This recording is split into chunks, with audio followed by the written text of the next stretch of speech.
सरकारी अफसर के घर में बॉम्ब्स बनते थे ओके। और वो बॉम्ब्स कपड़े के थैली में रख करके पहुंचाना था एक जगह से दूसरी जगह तक। तो आपने पहुंचा? तो ये हमने एक काम किया उस समय। सीरियसली? हम लोगों ने पहले दिन जब ग्राउंड पे पर खड़े रहे और उस्ताद जी आए, साहब आप कहाँ खड़े हैं, पता है क्या? मैंने कहा साहब ये फुटबॉल ग्राउंड दिखाई देता है। फिर नीचे देखो क्या है, कुछ दिखता है क्या? कंकड़ पत्थर दिखाई दे रहे। आपसे इतना मैं पसीना बहाऊंगा कि इसमें घास उगेगी साहब। ओह। कई हादसे होते हैं ऐसे। नागालैंड में बस आदमी एक बार कॉन्वॉय लेके निकला तो वापिस आ गया तो अपना। इतना डेंजरस था वहाँ पर उस समय। वहां से जब ट्रेंचेस में बाहर निकले तो पूरे ट्रेंचेस से का पानी सारा लाल लाल। हाँ। अब हम अचरज कर रहे हैं कि पूरे ट्रेंच में का पानी लाल कैसे हो गया और बदन में से खून बह रहा है हर एक के। बाद में पता चला कि पूरे बदन में लीचेस, एलिफेंट लीचेस थी वहां पर। हर एक के बदन में पता नहीं कितने 100 कितने 100 लीचेस पड़ी थी। फौज में जब था मैं तब मैंने मृत्यु को बड़े नजदीक से देखा लड़ाइयों में। वहाँ पे हमारा जाना है बस घर में बता के जाओ कि नहीं वापिस आया तो तुम्हारा, नहीं आया तो क्या, वोट ऑफ इंक्वायरी हो गई, चार्जशीट है, जेल में बंद 2 दिन। ओके। कैसी भी है, एक बार लड़ाई शुरू हो गई तो तुम्हारा देश 10 साल पीछे पड़ गया। 303 की गोली आपके बदन के 1 फुट से ऊपर अगर चली गई तो एक सिविलियन आदमी को पेशाब हो जाएगा। नमस्ते दोस्तों, इस बार भारत 78th इंडिपेंडेंस डे मनाने वाला है और इसी आज़ादी के दिन के लिए हम लेके आए आपके लिए एक स्पेशल पॉडकास्ट। आज के हमारे इस पॉडकास्ट में हमारे स्पेशल गेस्ट हैं कैप्टन मधुकर कृष्णराव अंधारे जी, जिनकी आज एज 94 ईयर है। आज हम इस पॉडकास्ट में जानेंगे कि करंट इंडियन आर्मी और आज से 60 साल पहले इंडियन आर्मी कैसी थी। अंधारे जी का बचपन से सपना था कि उनको इंडियन आर्मी ज्वाइन करना है, इसलिए उन्होंने 31 ईयर की एज में इंडियन आर्मी ज्वाइन किया। लेकिन इंडियन आर्मी की हार्डकोर ट्रेनिंग की वजह से उनको बहुत परेशानियों का सामना करना पड़ा, लेकिन फिर भी डटे रहे और उन्होंने इंडियन आर्मी ज्वाइन की। उनकी स्टार्टिंग पोस्टिंग लद्दाख, नागालैंड जैसी जगहों पर रही, जहां उनको बहुत कठिन मुसीबतों का सामना करना पड़ा। इसके अलावा हमने पॉडकास्ट में डिस्कस किया कि किस तरह के वेपन्स आज और आज के पहले यूज होते थे, और साथ ही अग्निवीर जो स्कीम अभी इंडियन गवर्नमेंट लेके आई है, क्या वो सही है या नहीं। तो इस पॉडकास्ट में आप अंत तक हमारे साथ बने रहिए और इस वीडियो को आप ज्यादा से ज्यादा देशभक्तों के साथ शेयर कीजिए और कमेंट में जय हिंद जरूर लिखना। एक बार आप सभी को फिर से स्वतंत्रता दिवस की हार्दिक शुभकामनाएं। जय हिंद। नमस्ते अंकल जी। नमस्ते। आज तो मेरे को ऐसा लग रहा है कि मेरे को पूछना पड़ेगा हाउ दैट वाज। तो अंकल जी, मैं सबसे पहले चाहूंगा कि आप अपना थोड़ा सा ब्रीफ इंट्रोडक्शन दीजिए ताकि हमारी ऑडियंस को पता चले आपके बारे में। अच्छा, मेरा नाम है मधुकर कृष्णराव अंधारे। कृष्णराव मेरे पिताजी का नाम। ओके। मैं मूलतः नागपुर का रहने वाला हूँ। जन्म मेरा अप्रैल 1931 का है।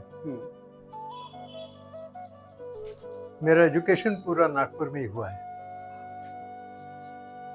बाद में नौकरी लगने के बाद मैं बम्बई आया था। बम्बई में रहते हुए ये शॉर्ट सर्विस कमीशन का मौका मिला। मैंने अप्लाई कर दिया, हालांकि मेरी उम्र ज़्यादा थी। I was 31 at that age. Okay. और 31 एज की केवल एक ही बैच इमरजेंसी में निकली थी। बाद में उन्होंने बंद कर दिया। एक ही बैच निकली। लकीली उस बैच में मैं आई कुड स्नीक इन।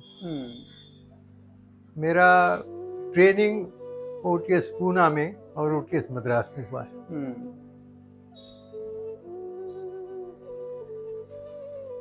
और 65 में कमीशन हुआ। 70 एंड में मैं बाहर आ गया फौज के। उसके बाद में मैंने बम्बई में गवर्नमेंट अंडरटेकिंग था, उसमें नौकरी की। वहाँ से रिटायर होने के बाद मेरा लाइफ पूरा चेंज हो गया। चेंज इसलिए हुआ था कि फौज में जब था मैं तब मैंने मृत्यु को बड़े नज़दीक से देखा लड़ाइयों में। और मेरा मन उस समय बहुत विचलित हो गया। क्योंकि नॉर्मली मैं वेदांत का अभ्यास करने वाला, मेडिकल सब्जेक्ट पढ़ने वाला ऐसा था। ओके। अभी भी मेरे प्यारे सब्जेक्ट्स केवल 2 हैं। एक तो मैं वेदांत पढ़ता हूँ या फिर मेडिकल पढ़ता हूँ। ओके। लेटेस्ट बुलेटिन्स मेडिकल के आज भी मैं पढ़ते रहता हूँ। I can keep my self abreast. लेकिन वेदांत ये मेरा प्यारा सब्जेक्ट रहा है, सब्जेक्ट ऑफ माई लाइकिंग। तो इसकी वजह से मैंने बाहर निकलने के बाद तय किया कि अब नौकरी नहीं करेंगे, पैसे मिलाने के लिए कुछ नहीं करना, लोगों का दुख दर्द मिटाने के लिए कुछ कर सकते हो तो करो। ये मेरा मन। तो अंकल जी, आपका जो जन्म है वो 1931 में हुआ था, में तो मतलब आजादी से पहले। बहुत पहले, बहुत तो उस टाइम देश में कैसे माहौल रहता था? लाइक अंग्रेज थे उस टाइम तो सब जगह। अंग्रेज थे, लेकिन 42 का फ्यूल जो उठाव था 42 का, वो मैंने देखा है गांव में हमारे जब फायरिंग हुआ था। और ये भी देखा कि एक फौज जो थी उससे फायरिंग करने की ऑर्डर होने के बाद भी फायरिंग करने मना कर दिया ब्रिटिशों को। ओके। तो वो फौज वहां से तरत निकाल करके दूसरी फौज लाए, उन्होंने फायरिंग किया। लाइक इंडियन आर्मी में ही दो फौज अलग अलग थी। तो एक फौज ने तो इनकार कर दिया था कि हम हमारे लोगों के लिए फायरिंग नहीं करेंगे। फौज का उसूल है ये, अपने लोगों के ऊपर फायरिंग नहीं करते। You are not meant to kill your own people, right, you are meant to kill others. तो ये एक अनुभव था। और उस समय बाल मन के ऊपर जो संस्कार हुए उस समय का, तो बड़े गहरे हो गए। क्योंकि पूरा शहर अस्ता व्यस्त हो गया था। टेलीफोन की तारें टूट गई थी, खंभे टूट गए थे, रास्ते के ऊपर लगा रहे थे, पूरे वो लगा दिए थे, जिधर उधर फायरिंग की आवाज आती थी और लोग बाहर निकलने से डरते थे, छिप छिप के बाहर निकलते थे। लेकिन क्लैंडस्टाइन एक्टिविटीज सिविलियन इसकी चल रही थी। और ब्रिटिशों के अगेंस्ट, क्योंकि स्पिरिट बहुत हाई था उस समय। ये मैंने देखा। और लकीली आपने जैसा कहा 31 बार होने की वजह से 48 का गांधी जी का वध, उस समय मैंने देखा क्या हुआ था देश में। कैसा माहौल था फिर? क्या माहौल बहुत खराब था। और 48 में I was just facing my matriculation. लेकिन मैट्रिकुलेशन एज में आपकी को काफी समझ आ जाती है। उस समय देखा गांधी जी के इसमें, और ब्राह्मण लोगों का जो भी कुछ कत्लेआम हुआ महाराष्ट्र में, जिस कदर लोगों ने चांस लिया उसका, तो पता नहीं क्या था, ये समझने के लिए तो ये नहीं था। लेकिन इतना पता चला था कि भाई ब्राह्मण लोगों को बहुत नुकसान हो गया। ब्राह्मणों की लाइब्रेरीज, उनके घर जला दिए, उनके क्या क्या क्या फैमिलीज बर्बाद हो गए। लाइक किसने किया था? ये अंग्रेजों ने या फिर हिंदू ने? अंग्रेजों ने किया था। और नॉन महाराष्ट्रियंस जैसे मराठास वगैरह हैं, इन लोगों ने चांस ले लिया था। ब्राह्मणों के अगेंस्ट उस समय वो था कि सब प्रोमिनेंट पोजीशंस में ब्राह्मण रहा करते थे, एजुकेशन में वही रहा करते थे। जो लोग पिछड़े थे उनमें ये थोड़ा सा सेंस डेवलप हो गया था कि हमारे ऊपर अत्याचार हो रहा है इन लोगों का। ये ब्राह्मण कम्युनिटी हमारे ऊपर बहुत अत्याचार कर रही है। उसमें वो उन्होंने, मैंने देखा बड़ी बड़ी लाइब्रेरीज वगैरह जला दिए। अब लाइब्रेरीज का क्या ये था, आदमी का कुछ नुकसान करे ठीक है, समझ सकते हैं। लाइब्रेरीज तो ये तो it's a place of knowledge, right, treasure of knowledge. Destroying the treasure of knowledge is something sinful, right? And it's a total lack of understanding about life. ये फेस किए, ये देखे उस उम्र में। बड़ी ऐसी उम्र नहीं थी कि बहुत सोचे इसके ऊपर, लेकिन इफेक्ट जो हो रहा था मन के ऊपर तो होते गया। तो आपने आपने भी कभी किसी आंदोलन में ऐसे कंट्रीब्यूट किया? देखो भाई, कहना नहीं चाहिए ये चीज से, उस समय जो भी कुछ हो गया। लेकिन एक बात बताता हूँ कि 42 में हमारी हम उम्र का फायदा हमारे लोगों ने लिया जरूर। You must say it is a part of their intelligence. और जो भी कुछ हुआ, हम लोग स्कूल चिल्ड्रन थे, तो एक सरकारी अफसर के तलघर में बॉम्ब्स बनते थे। और वो बॉम्ब्स कपड़े के थैली में रख करके पहुंचाना था एक जगह से दूसरी जगह तक। तो आपने पहुंचे? तो ये हमने ये काम किया उस समय। सीरियसली? पता नहीं था क्या कैरी कर रहे हैं। हाँ। अभी बता नहीं क्या हो गया। मेरा एक दोस्त था, स्कूलमेट था, तो साइकिल के ऊपर वो उसने सोचा कि मैं 2 थैलियां ले जाऊं। ओके। तो दोनों थैलियां लेकर के वो साइकिल के ऊपर निकला। बदनसीब से वो साइकिल का हो गया एक्सीडेंट और वो बम फट गए। ओह। तो वो खुल गया राज, हाँ। वो पकड़ गया। उसकी उंगलियां एक हाथ का पूरा वो निकल गया था पूरा, बैडली इंजर्ड। लेकिन वो राज खुल गया। ये बच्चों का इस्तेमाल कर रहे हैं इस चीज के लिए। और फिर बाद में इंक्वायरी हुई कौन कौन थे आपके साथ। उस बच्चे ने कुछ नहीं बताया। उस बच्चे ने कुछ नहीं बताया, इसलिए राज वैसे के वैसे रहा और हम लोग सेफ हो गए, वरना उसी समय हम भी पकड़े जाते। उस टाइम तो ऐसे सजा भी बहुत ज्यादा मिलती थी, मतलब देखते नहीं जेल हो जाता था बस। हाँ। बाद में तो पता नहीं चलता था क्या हुआ क्या नहीं हुआ, कोर्ट होता है क्या होता है, कुछ पता नहीं था। उस उम्र में तो ये सोचते नहीं ना कुछ। तो आपने जो आर्मी ज्वाइन किया था तो वो आजादी के बाद में ज्वाइन किया था? बहुत बाद में। हाँ। बहुत बाद में। उसकी हिस्ट्री ये है कि हम लोग 5 भाई घर में, सबसे बड़े और सबसे छोटे घर में रहे और हम तीनों भाई फौज में गए। बीच वाले तीनों। हाँ। तो सबसे पहले जो मेरे भाई सबसे बड़े जो मतलब सेकंड एल्डेस्ट ब्रदर जो थे, वो बनारस यूनिवर्सिटी में पढ़ रहे थे। उस समय सेकंड वर्ल्ड वॉर में इसी तरीके से इमरजेंसी कमीशन लेकर के वो फौज में गए थे। ओके। दूसरे ब्रदर जो थे वो उनका कॉलेज एजुकेशन शुरू हो गया था, तो उस समय आईएमए का वो आया था और वो आईएमए में फर्स्ट बैच में चले गए थे। तीसरा मैं था। मैं बचपन से ये बहुत मेरी इच्छा थी कि मैं शुरू से ही आर्मी ज्वाइन करूं, लेकिन कुदरत ये हुई कि कुछ ना कुछ तो भी विघ्न आते रहा मेरे ज्वाइनिंग के समय में। कभी मेरा कुछ ऑपरेशन हो गया, कभी बीमार पड़ गया, कभी डेट निकल गई, ऐसा कुछ होते रहा। मेरे को एक भी चांस नहीं मिल रहा, लेकिन इच्छा वो रह गई थी। ओके। जो मेरी पूरी हुई इस इमरजेंसी में। तो आपने 31 ईयर में ज्वाइन किया था, तो उससे पहले आप क्या करते थे? नौकरी कर रहा था। ओके। किसका? मैं सरकारी नौकरी कर रहा था। ओके। उसमें फूड डिपार्टमेंट में मेरी नौकरी थी। ओके। और कोई एम्प्लॉयमेंट एक्सचेंज के थ्रू नौकरी मिली थी। ओके। तो वहाँ पे लग गए थे शुरू में। पर I was not happy there because घर में मेरे नॉर्मली ये फौजी एटमॉस्फेयर था ना। तो वो जो ग्रैंडर का वो था, वो ऐसी नौकरी में तो दुखी रहता है आदमी। It is not a place of your liking. तो बाद में मैं बस ढूंढ रहा था कि मुझे कोई मौका मिले। ये एक मौका मिला तो मैंने मैंने हमारे हेड ऑफ डिपार्टमेंट को अर्जी कर दी कि sir I want to join this army. Luckily ये हो गया था कि वो जो सेक्रेटरी थे वो खुद रिटायर्ड एयरफोर्स के अफसर थे। ओके। और उन्होंने मुझे 3 बार पूछा कि तुम्हारी एज ये हो गई है, you are married, you have got a son, and at this you want to join, it's a disruption in your life. मैंने कहा sir whatever may be the thing, I want to join. Madam ने मना नहीं कि आपको army join करने सोचना है? मैडम ने मना किया। उन्होंने ये भी बताया बच्चा इतना छोटा है, ही नीड्स फादर्स पैट्रनेज, आप इस समय मत जाओ।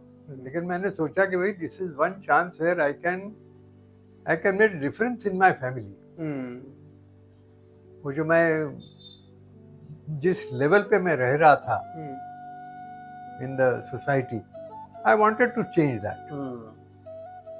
क्योंकि फौज का अधिकारी एक अलग स्टेज पे रहता है sir. His place in the civil society is something different, and I was aiming at that. Okay.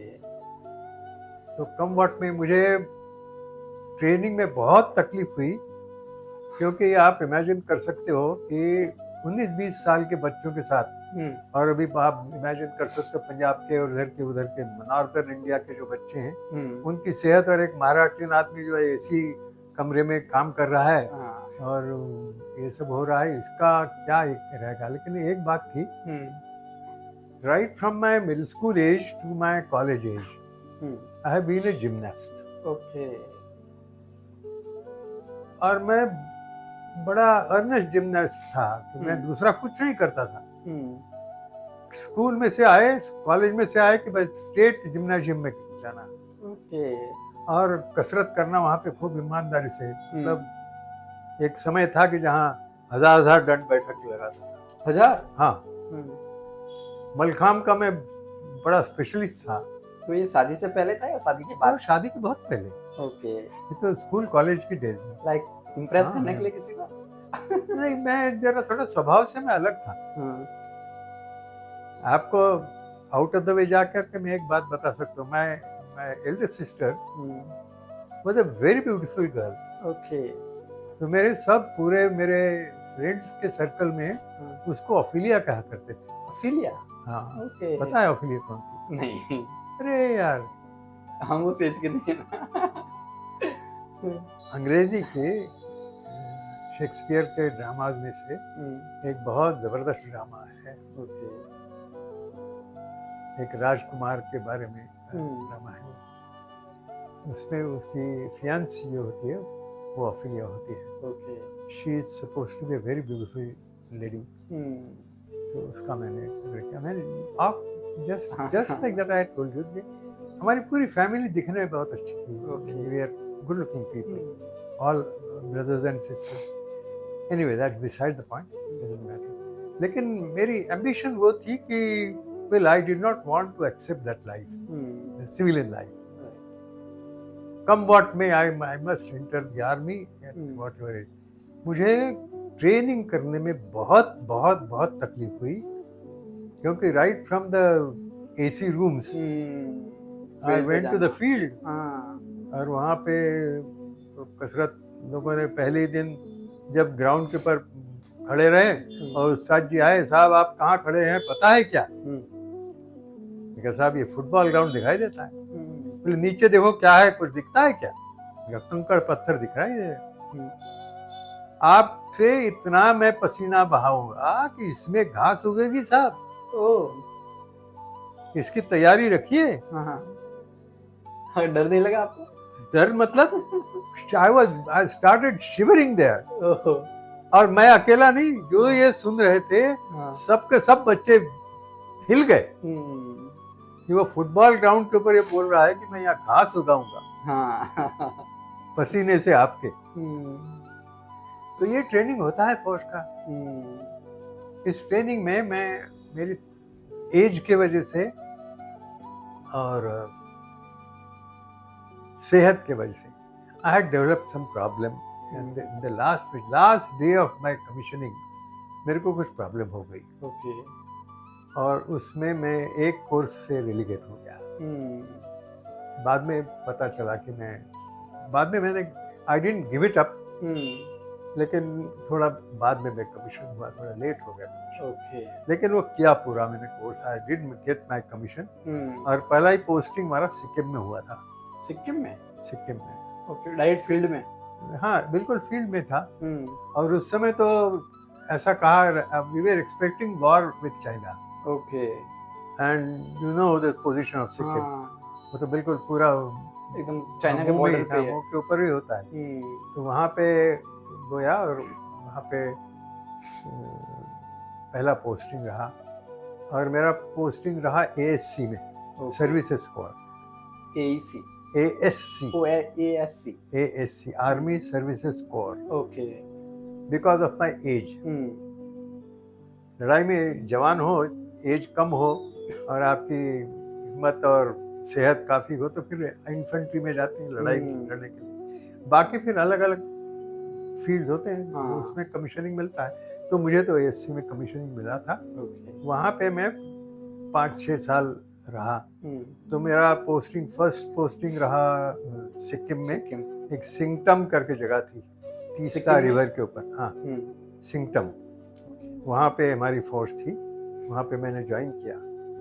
वहाँ से लड़ाई के बाद वहाँ से हम लोग गए थे 8 माइल स्टोन करके,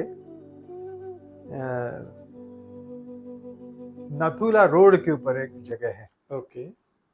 लाइक सिक्किम के? सिक्किम से नथुला रोड, नथुला पास की तरफ जाने के लिए 8 माइल स्टोन करके जगह है, ओके। वहाँ पे हमारी पूरी फौज शिफ्ट हो गई थी, हमारी यूनिट वहाँ शिफ्ट हो गई। तो वहाँ पे नौकरी करने के बाद वहाँ से मेरा पोस्टिंग हुआ नागालैंड। ओके, वो भी पूरा नागालैंड फील्ड वाला एरिया। हाँ जी, हाँ, वो फील्ड वाला, पूरा फील्ड वाला। थ्रू आउट मेरी सब, मतलब 6 साल में से 1 साल मेरा जो होम पोस्टिंग था लास्ट, उस समय मेरा ये था, but that was a very different type of posting, जिसमें मेरे को अलग चांसेस मिले। तो वहाँ से नागालैंड में गया। नागालैंड में मेरी एक ट्रांसपोर्ट कंपनी में मेरी बदली हो गई थी। ओके। तो पूरा नागालैंड का ट्रांसपोर्ट जो था वो इस कंपनी के जरिए होता था। Okay. This was the biggest transport company posted in Nagaland. Okay, तो उसमें क्या वेपन्स या फिर नहीं, वेपन्स ग्रोसरी तो हर एक के पास होते हैं। हाँ। फौज में वेपन्स हर एक के पास होते हैं, right from sweeper to everybody. You have to carry your weapons all the 24 hours. Right. Field में जहाँ गया पोस्टिंग, तो आपको आपका वेपन 24 घंटा अपने पास रहता है। Even if you go to toilet your weapon is with you. तो ये पोजीशन होती है, लेकिन वहाँ पे नागालैंड में it was very precarious condition, very precarious condition. अभी भी वहाँ पे वैसे बहुत है। और आज जो ये बात करते हैं मुकुटचंग और ये और वो सब, जहाँ से अभी लोग जा रहे हैं, ये राजीव गांधी साहब जाके आए वहाँ पे 2 बार। That used to be a very very dangerous place, very very dangerous. मेरे कॉन्वॉइज में मेरा काम ये था कि कॉन्वॉइज जो सप्लाई से कॉन्वॉइज होते हैं, कई किस्म का सप्लाई होता है, एमिनिशन होता है, फूड स्टफ होता है, पेट्रोल होता है, ये सब सप्लाई ले जाते हैं, पहुंचाते हैं जहाँ पे लड़ाई की जगह है वहाँ पे। तो हमारे कॉन्वॉइज के ऊपर बार बार हमले हुए, जिसमें मेरे लिए थोड़ा एडवांटेज ये था, ये चीज़ कहना नहीं चाहिए, लेकिन जवान अफसर लोग जो होते हैं, खासतौर पंजाबी वगैरह लोग होते हैं, सरदार जी लोग होते हैं, unmarried people, they need some outings here and there, कहीं ना कहीं तो भी, जिसको हम लोग अब कहते हैं भाई मजा करेंगे, तो मजा के लिए तो कुछ ना कुछ भी लगता है। राइट। तो वहाँ फील्ड एरिया में क्या था, शराब आपको पानी जैसी मिलती थी। A rum bottle costed you only 2 rupees and 56 पैसा। ओके। उस टाइम में हाँ, सोडे के बोतल से भी सारा सस्ता शराब थी वहाँ पे। तो लोग शराब पीते थे, और वहाँ की नागालैंड की जो बच्चे बच्चियाँ थी, they very fond of gay life. Okay. मजा करो, पीने के लिए जहाँ मिलेगा वहाँ जाओ। और लड़कियों के साथ पीते पाते थे, एंजॉय करते थे। रात में उनको छोड़ने के लिए ये आई वॉज एजेड देयर। तो मेरे को सबसे बुढ़ा करके मेरे को बोलते थे भी आखिर का काम आप, पहुंचाने का काम आप करो।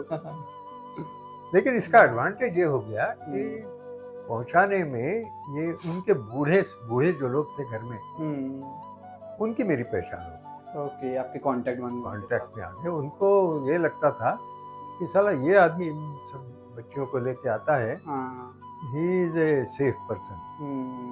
और ये जब भी आता है तो ये शराब की मुंह में से बू नहीं होती है।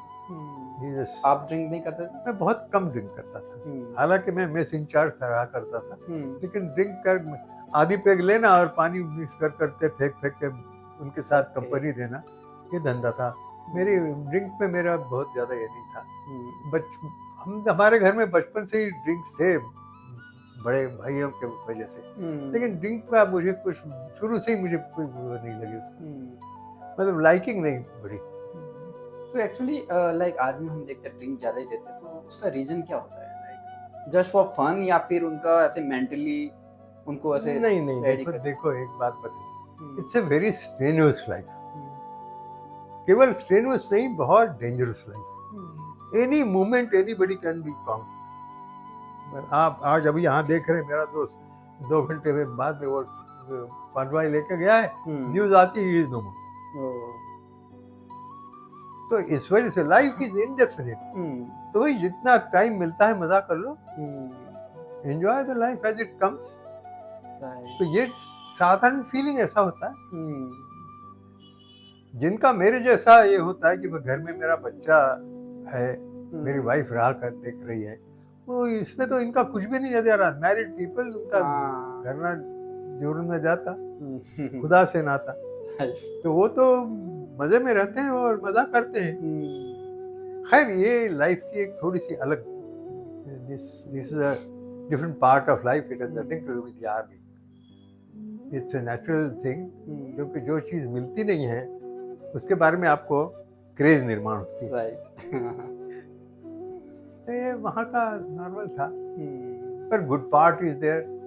हमारे लिए खाना वाना नागालैंड में देखो तो हर रोज सवेरे एक बोरा भर के अनानास हमारे दरवाजे पे ला करके रखते थे, खाओ कितना खाना है। ओके, लाइक आर्मी वाले या फिर आर्मी वाले, लोकल? हमारे नहीं, हाँ, हमारे आर्मी ओके, वाले, हाँ। हमारे लिए ऑफिसर्स के लिए। हम्म, और मस्त बाशे बने थे, थैश्ड हट्स, हम्म, सुंदर हट्स रहा करती थी। It was a very luxurious life hmm, that way, if you take it that way. Luxurious यानी सिविलियन लाइफ है नहीं, वहाँ पे आप इच्छा करो वो आपकी पूरी होती है। ओके, ऐसा होता है, you are a lord there. Hmm, अफसर का लाइफ ये बहुत अच्छा लाइफ होता है, hmm, although it is a tough life. Right, लेकिन दोनों साइड्स आप सीखते हो। You learn to face life as it comes, and then you are prepared to do hard work. Miles and miles, if you are required to walk, you have to walk. तो फिर जो आपका India और बांग्लादेश का war था, आप उसके अंदर इंक्लूड हाँ, थे, तो वो नागालैंड से मेरा पोस्टिंग वहाँ से कभी कभी इधर उधर जाए, कभी बर्मा बॉर्डर के ऊपर कभी जाके आए, इधर उधर जाके आए, वो वहाँ से बात। ओके, ड्यूटीज आती है ना, वहाँ कन्वाइस ले जाओ, वहाँ जाओ, वहाँ जाओ। तो ये अब ये नागालैंड की मोकोकचुंग वगैरह एरिया है जो आज भी बड़ी डेंजरस एरिया है। वहाँ पे हमारा जाना है नहीं, बस घर में बता के ही जाओ कि भाई वापिस आया तो तुम्हारा, नहीं आया तो गया। Right, it was so dangerous, very dangerous. तो आपने कभी बैटल फील्ड फेस किया? देखो, बैटल के लिए तैयार रह करके हम, मतलब तैयारी ये होती है, ये लास्ट ऑर्डर जो होती है, तो you are ready with your ammunition, trenches वगैरह खोद करके। ये 2 बार हो गया मेरे लाइफ में। ओके, एक तो चाइनीज वॉर के टाइम में सिक्किम में हुआ कि वी वर रेडी देयर। उसका एक हादसा बहुत जबरदस्त है, आपको पता नहीं time, how much time you have. वहाँ पे एक हादसा बहुत अजीब हो गया था। जिस समय हम we were expecting an attack from Chinese, तो हमको एमिनिशन वगैरह डिस्ट्रीब्यूट हो गया था, पूरी ऑर्डर्स आ गई थी कि भाई any movement we are entering, we are facing, going to face a war, regular war. तो हमारे कंपनी के लिए ट्रेंचेस वगैरह खोद करके हर पोजीशन ले लिए थे। शाम को सब लोग अपनी अपनी पोजीशन, वेपन्स वगैरह ले करके बैठे। अब उस समय अनफॉर्चुनेटली इतनी जबरदस्त बारिश हो गई कि पूरी ट्रेंचेस पानी में भर गई, and we were standing in that water. बाहर निकलने के लिए जगह नहीं थी, बाहर निकलने के लिए ऑर्डर्स नहीं थे। फिर वेपन में सब ये भरा हुआ था एमिनिशन, तो वेपन छोड़ नहीं पाते थे, हाथ में पकड़ के कितने देर रखो ऊपर। दूसरी बात ये हो गई कि लोगों का ध्यान खुद की तरफ नहीं था, लोगों का पूरे ट्रुप्स का ध्यान था कि कहाँ से गोली कब आती है, अब कब आवाज आता है और हमारा फायर शुरू होता है, क्योंकि वो वहां तक ऑर्डर्स मिल गई थी। ओके, कि पहले वो फायर करेंगे फिर हम करेंगे। हाँ, जो भी कुछ हो जाए, अगर वो फायर करते हैं तो we have to open. Okay, तो उस समय ये हो गया कि शाम पूरी हो गई, रात में आधी रात तक सब लोग मिल गए। सवेरे सवेरे फिर पता चला कि Chinese are not interested in this. तो हमें ऑर्डर्स आ गए कि भाई स्टैंड टू हो गया है आपका, स्टैंड डाउन। तो स्टैंड टू यानी you are in position, stand down यानी ठीक है, आपका ऑर्डिनरी। वहां से जब ट्रेंचेस में बाहर निकले तो पूरे ट्रेंचेस से का पानी साला लाल लाल। अब हम अचरज कर रहे हैं कि पूरे ट्रेंच में का पानी लाल कैसे हो गया, और बदन में से खून बह रहा है हर एक के। बाद में पता चला कि पूरे बदन में लीचेस, एलिफेंट लीचेस थी वहां पे। हर एक के बदन में पता नहीं कितने 100 कितने 100 लीचेस पड़ी थी, और जहाँ नहीं घुसना चाहा वहां पे भी सब पूरी घुस गई थी। दो दो तीन तीन जुराबे पहन करके भी जूतों के अंदर से उंगलियों में पूरी घुस गई थी। तो पता ही नहीं चला किसी को? पता नहीं चल रहा था, इतने वी वर सो टेंस हाँ। And we were standing in water. किसी का ध्यान ही नहीं था खुद के तरफ, शरीर के तरफ ना। वी वर सो टेंस कि कब गोली चलती है, क्या होती है। आप इमेजिन कर सकते हो वहां के आदमी का दिमाग कहाँ होता होगा। You are not aware of your own body, right. You are only, total attention वहां होता है कि कहाँ से आवाज आती है, क्या आवाज, क्या। अंधेरे में you are looking for targets, कहाँ से कोई दिखता है क्या, कुछ दिखता है क्या। अंधेरे में जब पूरा पिच डार्क हो जाता है तब आपको दिखने लगता है आफ्टर एन आवर और सो।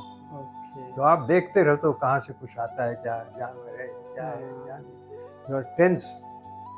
तो ये लाइफ में एक अलग एक्सपीरियंस होता है जो इसमें नहीं होता है।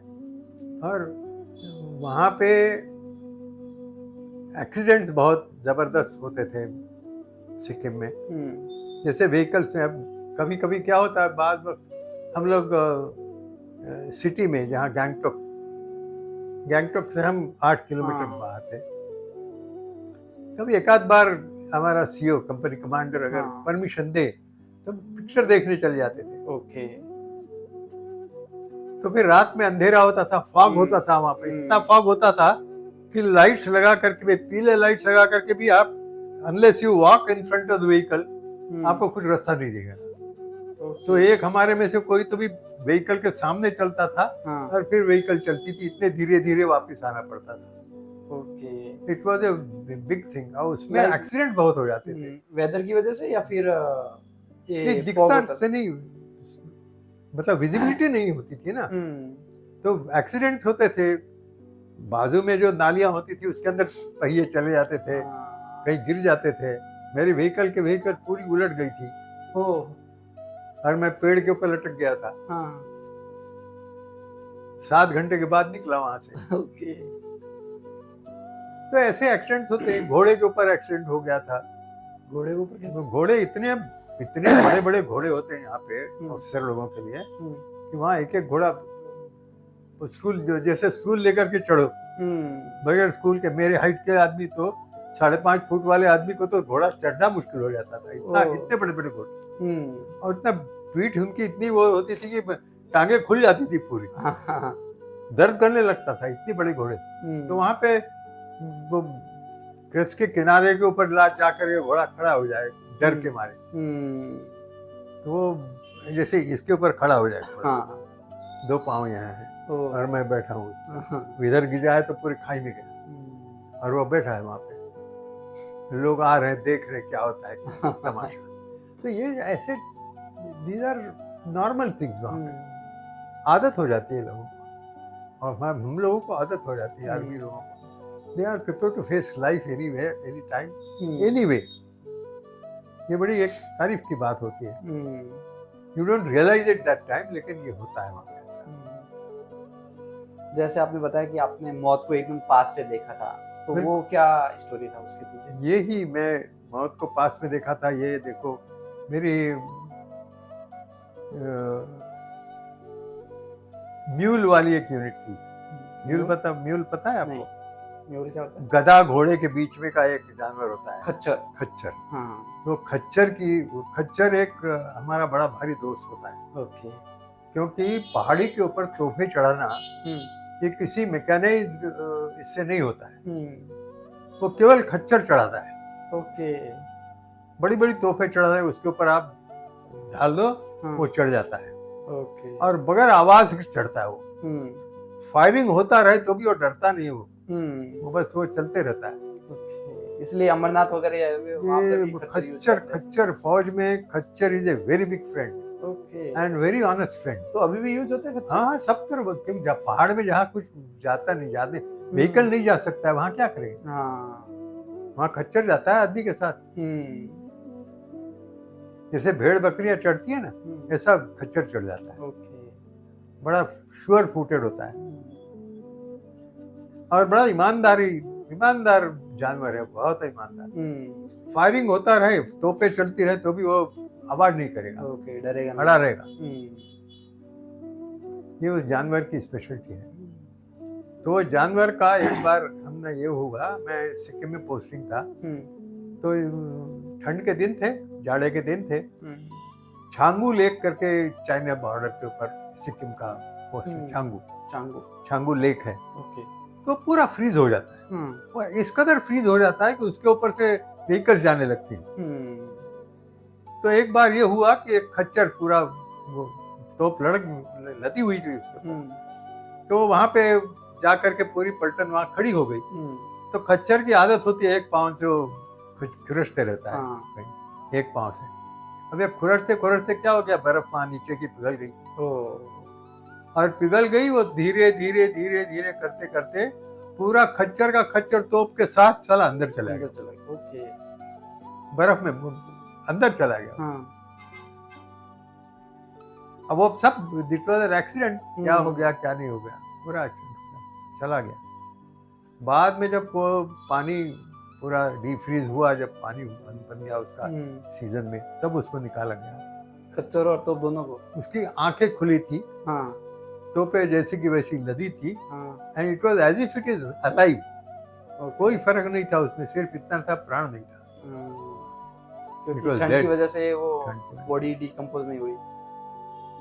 वहां पे मेरा एक एक्सीडेंट ये हो गया था, एक हादसा हो गया था। एक बार ऐसे ही मैं ड्यूटी पे गया था छांगू, तो वहां पे शाम को हमको बाशा मतलब छोटी छोटी झुग्गियाँ बना देते हैं, क्वार्टर बना देते हैं टिन की और इसकी, और अंदर अंगीठियाँ जलती हैं, वो जला करके रखते हैं। वहाँ पे ठंड इतनी होती है कि परका कोट्स वगैरह और अमेरिकन कोट्स वगैरह सब सप्लाई होता है वहाँ पे सब लोगों के लिए, इनके लिए, ट्रूप्स के लिए। तो वो सब हमारे पास था। मैं जैसा ड्यूटी पे गया था वहाँ पे, पार्ट टाइम ड्यूटी पे गया था कि मैं एक कॉन्वॉय लेके गया था, ऐसा ही एक दूसरी फौज का सिख ऑफिसर आया था। He was a major, I was a lieutenant there. वो मुझे कहने लगा कि सर जरा घूमने चलते हैं। मैं कहा चलिए सर, सीनियर ऑफिसर बोल रहा है तो नहीं बोल सकते। तो हम लोग पूरा जिधर उधर बर्फ ही बर्फ था, सफेद ही सफेद थी, कोई डायरेक्शन नहीं पता चलती थी, नथिंग। लेकिन हमारे बादशाह के बाहर निकले हम और बस चलना शुरू कर दिया। कोट का ऊपर, मुंह के ऊपर ढाक लिया था कोट दोनों ने, ठंड इतनी थी, लेकिन चल रहे थे कि थोड़ी गर्मी महसूस हो। चलते चलते चलते मैं ये महसूस हो गया कि बोलना बंद हो गया इनका, वी आर एक्सचेंजिंग टॉक्स, लेकिन suddenly I realize it he is not talking anything. तो मैंने मेरा मुंह का ऊपर का कोट लेकर के देखा तो अफसर था ही नहीं वहां पे, मेरे पास ही नहीं था। मैं डर गया, मैंने कहा साला ये क्या बात हो गई। तो मैं वो कदम तो दिखते थे ना बर्फ के ऊपर, तो जैसे आया था वैसे मैं लौट के जाने लगा, तो देखा तो एक जगह ये he was lying flat on ground. Okay, why? He died.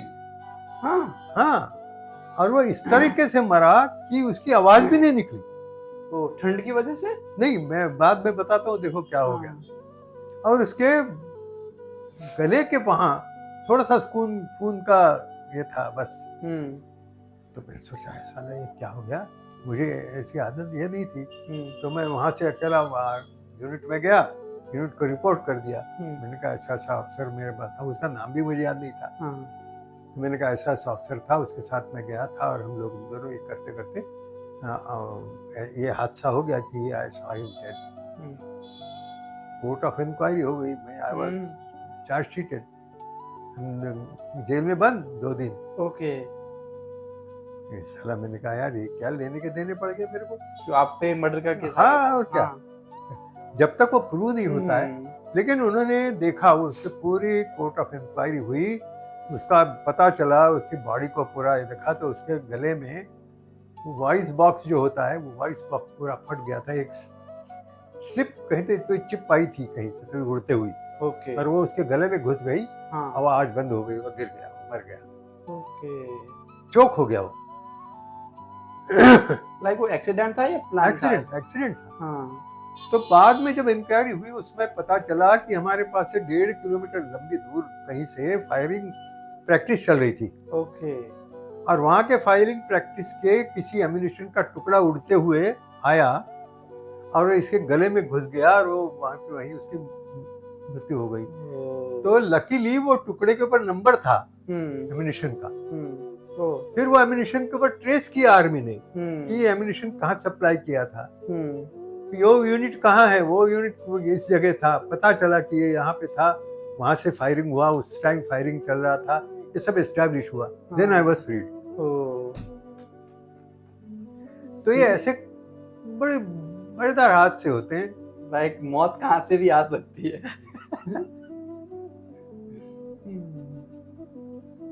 ये कई हादसे होते हैं ऐसे।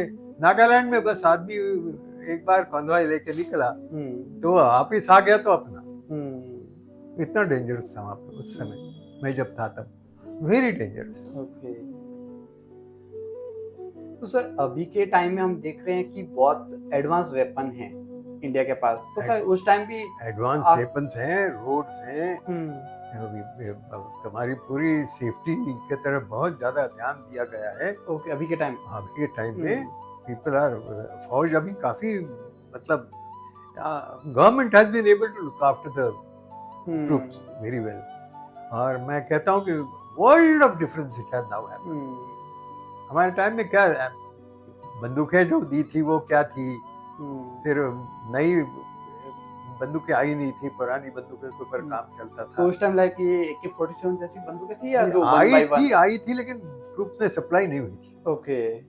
सप्लाई नहीं थी, ये बाद में सप्लाई हुई थी। ओके। जो हम देखते हैं मूवी वगैरह में कि जो ये पाकिस्तान का युद्ध हुआ था, नहीं उसके पहले अपने पास 9.62 करके दूसरी बंदूक थी, वो सबको सप्लाई हो गई थी। ये तो वेपन अपना नहीं है, ये रशिया का वेपन है, वहाँ पे तैयार हुआ, इट्स अ डेडली वेपन। और ये सब जो रजाकार लोग हैं इन्होंने बहुत पॉपुलराइज कर दिया है, क्योंकि it's a very bad weapon. बहुत एक्यूरेट वेपन है, बहुत लाइट है और बहुत एम्यूनिशन का ये करता दूर मारता है। It's a very good weapon. But आपके टाइम में इतना एडवांस नहीं था, कुछ नहीं था। Life was much harder than what it is today. अभी तो व्हीकल्स वगैरह वगैरह कई, बाप रे, कितने फॉरेन कंट्रीज से कितने क्या क्या प्रकार के व्हीकल्स आए हैं, कैसे कैसे आए हैं, यू नेवर नो। ब्रिजेस हमारे टाइम में बहुत कम थे, तो फेरी करना ये करना बहुत डिफिकल्ट हो जाता था। और लाइफ वाज डिफरेंट, मतलब less said the better. Army में well you have to face it like that, right? When you enter the army ये सब चीजें नॉर्मल हो जाती हैं। तो अभी का अगर हम देखें कि आर्मी की लाइफ कैसी हैप्पी लाइफ है या नहीं? I will say it's a very honorable life, very happy life if you take it that way। कल की फिक्र ना करो, क्योंकि सिविल में भी आप क्या कर सकते हो, कल की फिक्र करके क्या कर सकते हो आप, राइट? कुछ वहाँ पे भी वही है। लेकिन वहाँ जो है अफसर की लाइफ में आपको जो एबिलिटीज मिलती हैं, the life that you lead is something which you can't imagine in civilian life, can't imagine. So sir अभी एक नया गवर्नमेंट ने एक स्कीम लॉन्च किया था अग्निपथ नाम से। हाँ, ये बड़ी इंटरेस्टिंग चीज है। हाँ, तो वो लाइक उसका बहुत अपोज भी हुआ है। ये देखो उसका बैकग्राउंड मैं आपको बताऊंगा। एज आई नो इट, अपने पास अभी जो एपिडेमिक हो गया था 3 साल का, अपने पास ये हो गया था, तो 3 साल में फौज में जो रिट्रेंचमेंट होता था, हर साल तो रिटायर होते हैं, 60,000 फौज हर साल रिटायर होगी। ओके। तो 3 साल में कितनी फौज रिटायर हो गई? उतनी फौज अपने पास कम हो गया आज के। अब आज की पोजीशन देखो, फील्ड पोजीशंस हैव इंक्रीज्ड, मतलब हमको गार्ड करने की जो जगह है वो बढ़ गई, वो बहुत बढ़ गई, और फौज कम हो गई। इसके लिए इमीडिएट सॉल्यूशन क्या हो सकता है? कि भर्ती करो। लाइक अभी इजराइल में इधर उधर वहाँ पे क्या है कंपलसरी, चाइना में क्या है आपका कॉलेज एजुकेशन हो जाए, अभी 2 साल आप compulsory you are in the army. होता ही है ना, हाँ, देश के लिए वो करते हो ना तुम। तो ये चीज लाइक इंडिया में नहीं हो सकती है कि कंपलसरी सबको नहीं नहीं, वो training- नहीं किया, वो नहीं किया। हाँ, उसके बजाय ये किया कि हमको टेम्पररी सोल्यूशन, थोड़ा सोल्यूशन करें, हमको थोड़ा मतलब बहुत बुरा हो रहा है उससे थोड़ा सा कम ये हो गया, तो हमने ये सोचा कि भाई ये ऐसे ट्रूप्स ले लेंगे। इसमें दो एडवांटेज है। ओके, एक तो ताजी ट्रूप्स, हाँ। जवान ट्रूप्स मिल जाती है लड़ने के लिए। जैसे हम लोग इमरजेंसी में गए थे, हाँ, लास्ट वार जो हुई थी, ये पुराने अफसर से तो कोई लड़ा ही नहीं है, ये पूरे इमरजेंसी कमीशन अफसर से ही लड़ाई लड़ी है। ओके, इसका मतलब ये है कि you require young blood to fight the wars. अब अपने पास यंग ब्लड कहाँ रहा, यंग ब्लड कम हो गया, तो अनलेस यू रिप्लेनिश, देश की पोजीशन, डिफेंस पोजीशन खराब हो जाएगी। इसलिए उन्होंने ये कहा कि भाई temporary we will recruit these people, और ठीक है 4 साल के बाद में आप उस समय देखेंगे क्या पोजीशन होती है क्या नहीं होती है। ऐसा नहीं है कहा उन्होंने, आज तो ये कहा कि हम 4 साल के बाद आपको रिट्रेंच कर देंगे, लेकिन अगर वहां जरूरत पड़ी तो ये ट्रेंड फौज हमारे पास अवेलेबल रहेगी ना उस समय, हम रिट्रेंचमेंट नहीं करेंगे, ट्रेंड फोर्स हमारे पास अवेलेबल रहेगी। ये ग्रेटेस्ट एडवांटेज है। दूसरी बात ये है कि अब देखो क्या हो रहा है, अलग अलग स्टेट्स ये कह रहे हैं कि ये बाहर निकलने के बाद इनको हम पुलिस में इधर उधर में उधर एब्सॉर्ब कर लेंगे। हाँ, वही कि उनको भी यही टेंशन है कि अगर 4 साल बाद उनको रिटायर कर दिया, निकाल दिया, तो अच्छा, वो क्या 4 करेंगे, उसका 4 career साल क्या के होगा? बाद उनको पैसा कितना मिल रहा है, पैसा कितना मिल रहा है? हम लोगों को पेंशन में इतना पैसा नहीं मिला, ओके, उतना पैसा हमको उनको 4 साल के बाद मिल रहा है। ओके, तो दे कैन एस्टैब्लिश देमसेल्व्स। तो फिर सब अपोज क्यों कर रहे हैं? ऑपोजिट, ये पॉलिटिक्स है भाई। ओके, ये कांग्रेस का शुरू से ही देखो, देश के इसके लिए कांग्रेस का ये रहा, क्योंकि अब ये it is an open fact that Congress के ज्यादा बड़े से बड़े whole Gandhi family is connected with Chinese. उनको चाइना से पैसा मिल रहा है, ये मिल रहा है, वो मिल रहा है, it is no more a secret. अब ये केवल गांधी फैमिली है या कांग्रेस में के और लोग, कई लोग हैं, it is a guarded secret. Right, पर आज हम ये देख रहे हैं, देखो कोई भी पोजीशन पार्लियामेंट में ऐसा कोई भी विषय निकलता है कि जो अपने देश के हित में कुछ तो भी है, तो कांग्रेस वाले हल्ला गुल्ला उठा देते हैं वहां पे। ये क्यों उठाते हैं, क्यों करते हैं? इसके पीछे का बैकग्राउंड ये है कि उनकी जो साइकोलॉजी है, आज वो नहीं करते हैं तो उनको पैसा मिलना बंद हो जाएगा राइट, चाइना से। कुछ भी आए उनको अपोज करना ही। दे आर नॉट बॉदर्ड कि हम हमारे देश का नुकसान कर रहे हैं, they are bothered about themselves. हमको तो आज करोड़ों रुपए मिल जाते हैं ना, करो। ये पोजीशन है, इसलिए मेरा पर्सनली तो व्यू ये है कि this is a very right step. अब आज की पोजीशन देखो क्या है। मैं अभी तुम आए तब मैं देख रहा था कि एनी टाइम पाकिस्तान बॉर्डर के ऊपर एनीथिंग कैन हैपन, और अगर कुछ होता है तो चाइनीज विल डेफिनेटली वो लड़ाई में आ जाएंगे पाकिस्तान के, तो we have to be prepared. तो ये जो स्टेप है आज मोदी, देखो ये हल्ला गुल्ला होने के बाद, ये हमारे सोल्जर्स मरने के बाद इतने दिन हो गया, अभी तक हम कुछ रिटेलिटरी कुछ ये ले नहीं पाए। क्यों नहीं ले पाए? वी आर स्टिल थिंकिंग कि भाई प्रोज एंड कॉन्स क्या है। आज अगर चाइना से और पाकिस्तान से दोनों से लड़ना पड़ा अपने को, तो हम क्या क्या कहाँ से रहेंगे, फिर जमीन के ऊपर कहाँ से जाएंगे, समुद्र में कहाँ जाएंगे, एयर में कहाँ जाएंगे, ये सब पूरा सोचना पड़ता है। इनके साथ और कौन से देश आ जाएंगे,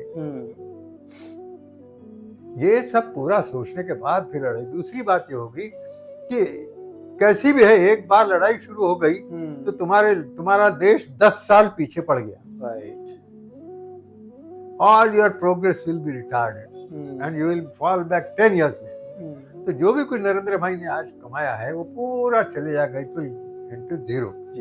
और ये दोनों देश जो हैं इसी की राह देख रहे हैं। ये जिस स्पीड से बढ़ रहा है उसकी स्पीड कम कर दो, इसको साले को झटका दो कहीं पे। लेकिन ये झटका खाने वाला आदमी नहीं है, उनको मालूम है, ये झटका देने वाला आदमी। तो बाई चांस अगर आज वॉर स्टार्ट हो जाए, it will be a very bad situation. तो इंडिया के पास सफिशिएंट लाइक आर्मी है इतनी या लाइक मिलिट्री है नहीं कि वो फेस कर पाए उस चीज? नहीं है। ओके। अभी देखो क्या हो गया, जम्मू की फौज निकाल करके हम लद्दाख में ले गए थे, तो जम्मू में फौज कम होते ही पाकिस्तानी लोग वहां पे बस्ती करने लग गए। फिर से हमको वहां की फौज यहाँ लानी पड़ी। इसका मतलब क्या है, अगर अपने पास स्पेयर फोर्स होती, स्पेयर होते हैं, तो हम स्पेयर में से वहां लड़ाई ले। हमको वो नहीं कर पाए, हमको क्या करना पड़ा, वहां की फौज इधर लानी पड़ी। और ये ओपन सीक्रेट है, इट इज इन न्यूज़पेपर्स कि we had to move the troops from there. Normally this should have been a guarded secret, क्योंकि आप ये बता रहे हो कि आपके पास फौज नहीं है, कमी है फौज की। बट अभी इतने यंग लोग हैं जो ऑलरेडी आर्मी ज्वाइन करना चाह रहे हैं या फिर मिलिट्री ज्वाइन करना चाह रहे हैं, तो उन सबको रिक्रूट क्यों नहीं कर लेते? भाई लोग देखो, एक अफसर तैयार करना यानी it is not a minute job. 4 महीने का ट्रेनिंग भी उसके लिए काफी कम होता है, लेकिन अगर गरज पड़ी तो कम से कम उतना ट्रेनिंग देने के बाद अफसर वहां काम कर सकता है। तो कम से कम वो तो ट्रेन करके हम फौज किसी तरीके से हमारा जो कमी है हमारी एनकाउंट, जो कमी है फौज की, उसको तो पूरा करना चाहिए ना। तो instead of helping the country and instead of helping the government, ये कांग्रेस ये उठा रही है कि इसमें क्या है और उसमें क्या है, ये क्या है वो क्या है, फालतू। This is all. मैं तो ये कह रहा हूँ कि these people should be deemed as anti-national। इनको देश से बाहर हकाल देना चाहिए। They are so bad। जो ऑपोजिशन पार्टी वाले नहीं, ऑपोजिशन केवल ऑपोजिशन नहीं, जो ये नुकसान कर रहे हैं देश का, पूरे देश का नुकसान हो रहा है ना। अब ये कांग्रेस के जो लोग हैं, ये पूरी गांधी फैमिली पूरी, दे शुड बी एक्स्ट्राडिटेड, इनको बाहर, देश के बाहर हकाल देना चाहिए। लाइक वैसा भी कुछ रूल होना चाहिए कि जो देश के लिए कुछ गलत कर रहा है उनको सजा मिलनी चाहिए वैसा। देखो, ये अपने गवर्नमेंट की अच्छाई है कि वो अभी तक ऐसी स्टेप नहीं ले रही है,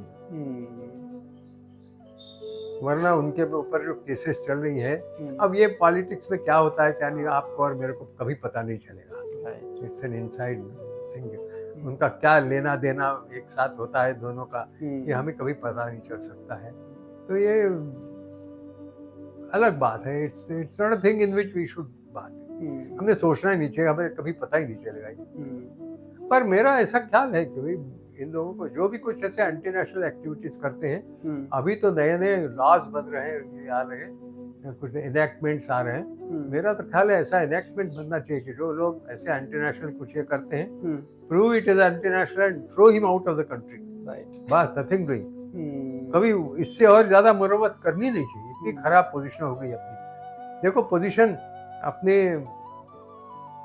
मुस्लिम्स वर्सेस हिंदूज, पॉपुलेशन इसकी क्या इम्बैलेंस कितना हो गया, देखो बहुत ज्यादा। दूसरी बात यह है कि ये कौम नुकसान किए बगैर रहेगी नहीं, जहां पे भी जाएगी, पूरी वर्ल्ड ओवर। उनकी हिस्ट्री है, उनका खून ही ऐसा है, they can not live in peace. इसमें एक अच्छी बात यह है कि भारत में जो हिंदू मुस्लिम्स हैं, they are different from the Muslims outside the country। Outside the country, Muslims are not as in India as what they are in India. They are different. हमारे यहाँ के लोग different हैं because we have grown together for years together. We have grown together. तो हमारे में कुछ वो है, एक दूसरे के लिए प्यार है, और we can live together provided they think so। हम नहीं, provided they think so। ये खराब पोजीशन है ना। They are now dictating terms। उनके जो कादरी लोग हैं या ये लोग हैं, the way they speak about the country, it's really annoying। It is annoying। You can't, मैंने ये तो सुनना नहीं चाहिए।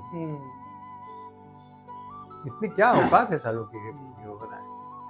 और पूरे वर्ल्ड में एंटी नेशनल एक चलाने वाली संस्थाएं इंडिया में हैं। हाँ, वो भी है। तो और आप उनको फाइनेंस कर रहे हो। ये क्या है पता नहीं चलता है लोगों को। हमको भी पता नहीं चलता है क्या है, what is this politics. Anyway, this is beside the point, and I think we are staying away from our subject.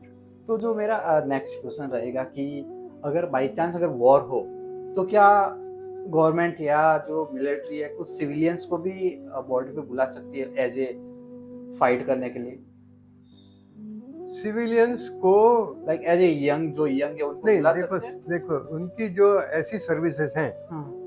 जो पोस्टल सर्विस है जैसे, या ऐसी जो सर्विसेज है जो सिविलियन इसमें हो सकती है, केवल उन्हीं सर्विसेज में सिविलियंस ले सकेंगे। ओके। लड़ाई में बाकी कहीं नहीं ले सकते। बाकी तो 20 पीपल, देखो मैं आपको एक बात बताऊं, 303 की गोली आपके बदन के 1 फुट से ऊपर अगर चली गई तो एक सिविलियन आदमी को पेशाब हो जाएगी। ओके। केवल 1 फुट के ऊपर से गोली चली तो। और हमारे वो ट्रेनिंग में जब होते हैं तो हमारे हम वी आर क्रॉलिंग, हमारे पीठ के ऊपर से 1 फुट के ऊपर से गोलियां चलती लाइव, कि आपके अगर पोजीशन जरा भी इधर उधर गई तो यू आर गॉन, लग जाएगी गोली आपको, आप मर जाओगे। वहां पे पता चलता है कि क्रॉलिंग करते समय भी थोड़ी सी हाइट आपकी गई ऊपर तो गोली आपको लग जाएगी। ओके। 1 फुट के ऊपर से फायरिंग होते रहता है आपके continuous, and you are crawling. तो ये जो चीजें हैं ये सिविलियन फेस नहीं कर पाएंगे। दूसरी बात मैं आपको, ये लिव असाइड दिस एमिनेशन है ना, ट्रेनिंग करते समय हम डांगरी में ट्रेनिंग कर रहे हैं, और आपको पता है छोटे छोटे गांव होते हैं ना, इनके गांव के बाहर सब लोग खराब करते हैं, वहां पे फौज खड़ी है, वहां पे बोलता लाई डाउन। ओके। लेट जाओ वहां पे पूरा आपकी डांगरी पूरी वाह वाह वाह वाह वाह। और सवेरे आपको वही डांगरी पहन करके, तुमको डांगरी बदल नहीं पाते, धो नहीं पाते, क्योंकि नल में पानी बंद हो जाता है, बंद कर देते हैं पानी ट्रेनिंग के लिए, कि बेटा तुम ऐसे ही सोओगे, ऐसे ही सवेरे उठ के ड्रिल में जाओगे। ये सिविल आदमी can you think of this? तो 2 दिन में वापस आ जाएगा भाग के। केवल बाद में नहीं, वापस नहीं आएगा, वो तो आधा मरा हो जाएगा। तो ये चीजें, you can't imagine what army life is, it is very different. तो जो लाइक मैंने देखा है कि आर्मी में सबसे इम्पोर्टेंट होता है डिसिप्लिन जब तक रहेगा तब तक वो पूरा डिसिप्लिन तो पक्का होता है। हाँ, डिसिप्लिन के ऊपर तो पूरी आर्मी चलती है। राइट, कि अगर एक ऑर्डर दे दिया मतलब वो करना है। बिल्कुल बिल्कुल बिल्कुल। तो सर आपका रिटायरमेंट के बाद लाइफ कैसे चल रही है? देखो, रिटायरमेंट होने के बाद मैं जब रिटायर हुआ था तो 40 साल की मेरी उम्र थी। लेकिन कैसा तकदीर का कैसा होता है, देखो हम लोगों के लिए एक कंसेशन ऐसा मिला था कि आर्मी अफसर्स को जो रिलीज हुए थे कि below 40 they can appear for IAS with only 2 papers. Okay, 2 subject आप कर लो and you can enter the IAS। तो मेरे साथी, मेरे जूनियर अफसर मेरा अफसर बन के आया। ओहो, मेरा जूनियर अफसर जिसने मेरे को सर कहा, वो मेरा अफसर बन के, बिकॉज ही बिकेम IAS। तो ये पोजीशन होती है and you have to live with it, you learn to live with it. Civil industry ये बड़ा डिफिकल्ट हो जाता है, आर्मी माइंड में ये चलता है, today you are in this place, tomorrow I am in that place, right, चलता है। तो it's a different, life is entirely different, thinking is entirely different. मैं जब सिविलियन मतलब रिलीज हो करके जब आया तो इंटरव्यू के लिए एक IAS ऑफिसर के लिए पास गया महाराष्ट्र में। It was a government undertaking.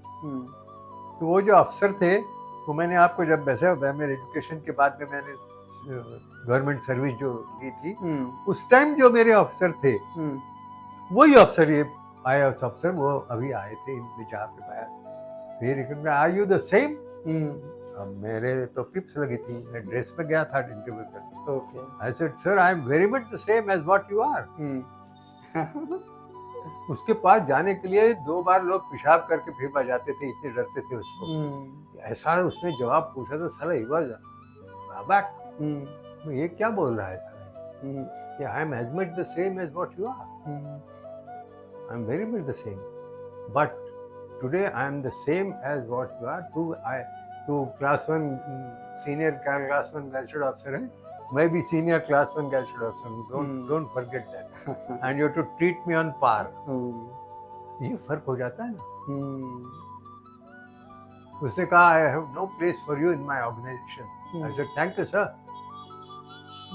I will choose my position, okay, I will choose my position. तो मैंने कहा sir I have a request, kindly give me a copy of your memorandum of association. Memorandum दिया तो it was a financing institute, हम लोग industries को finance करते थे।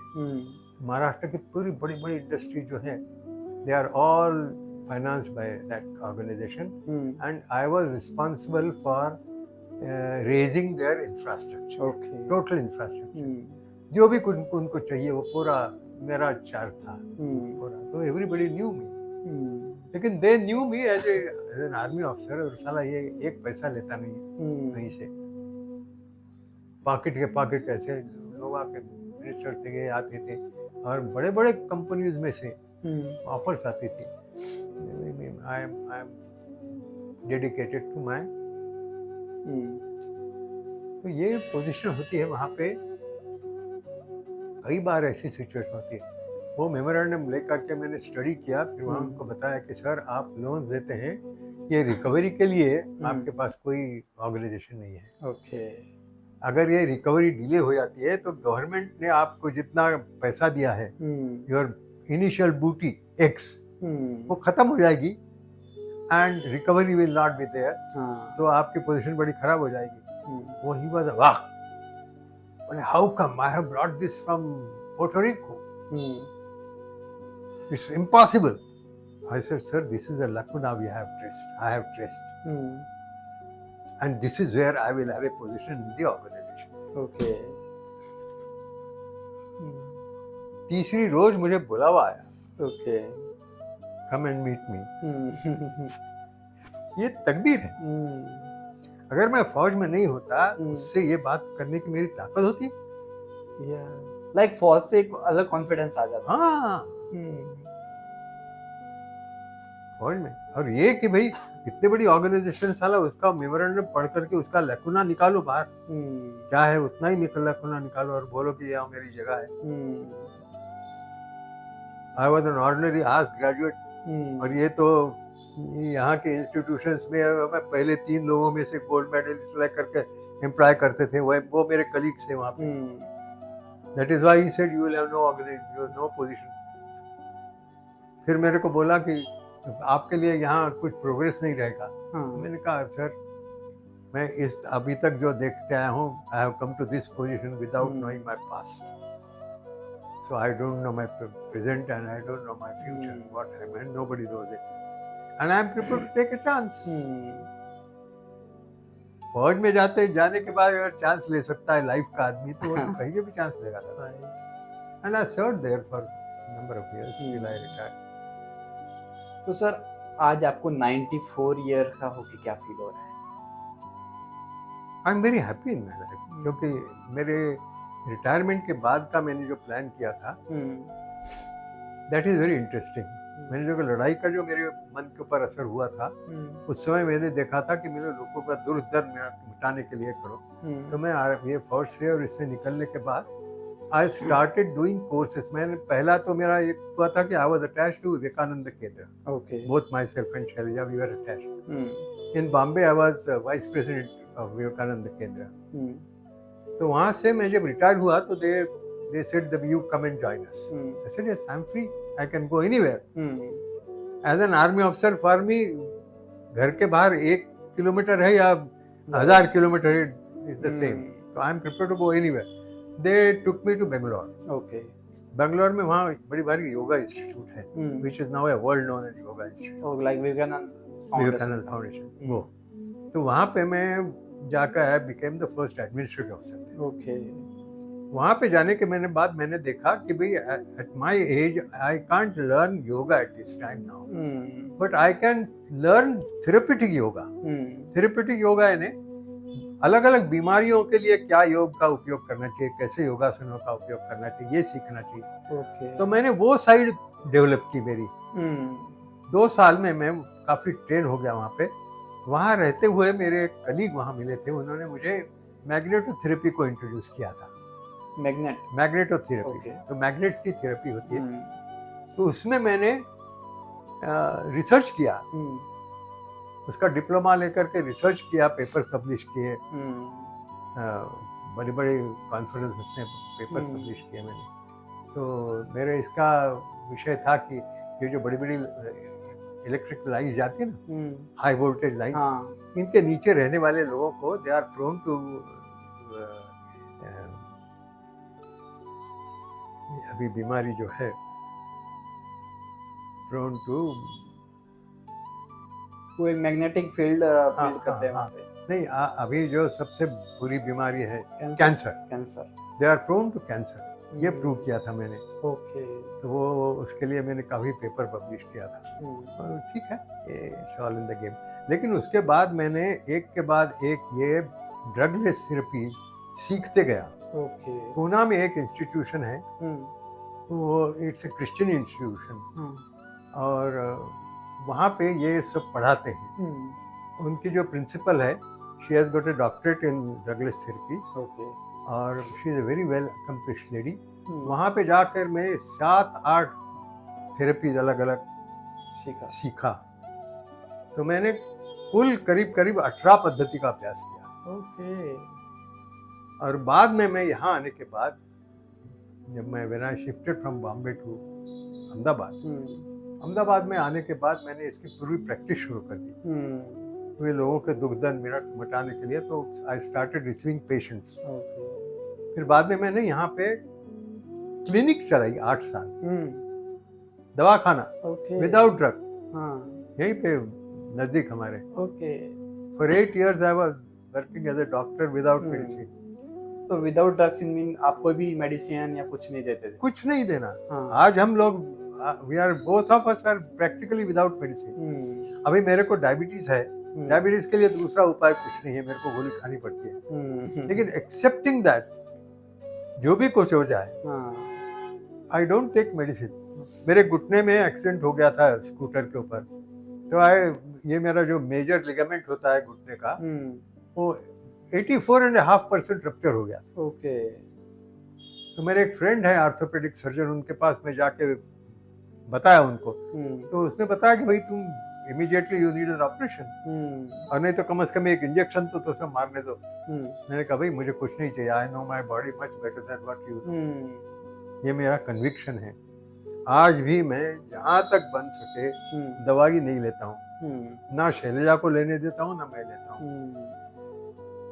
हमारे लिए डॉक्टर नहीं है कोई।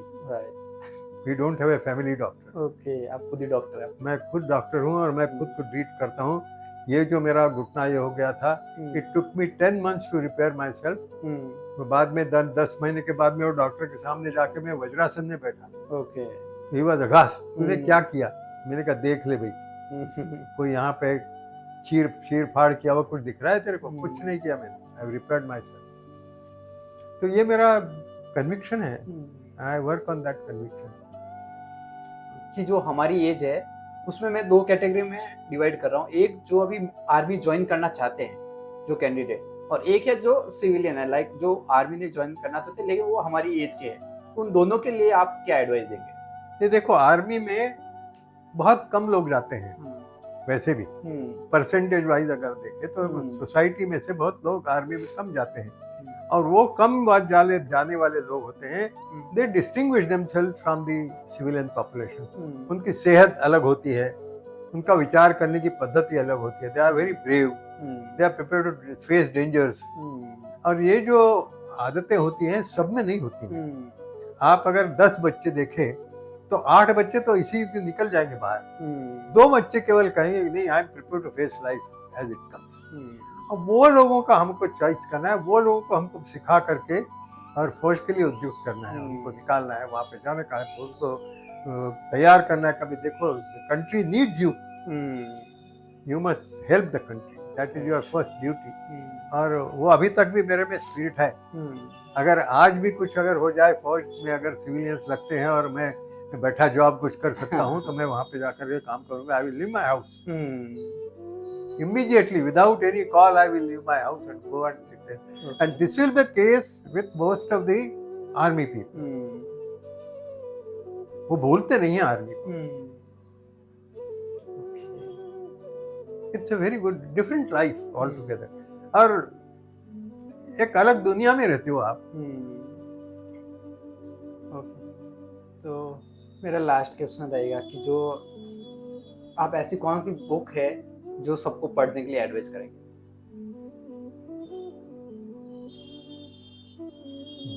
बुक के विषय अलग अलग होते हैं। मैंने आपको पहले ही बताया कि मेरे दो विषय होते हैं केवल।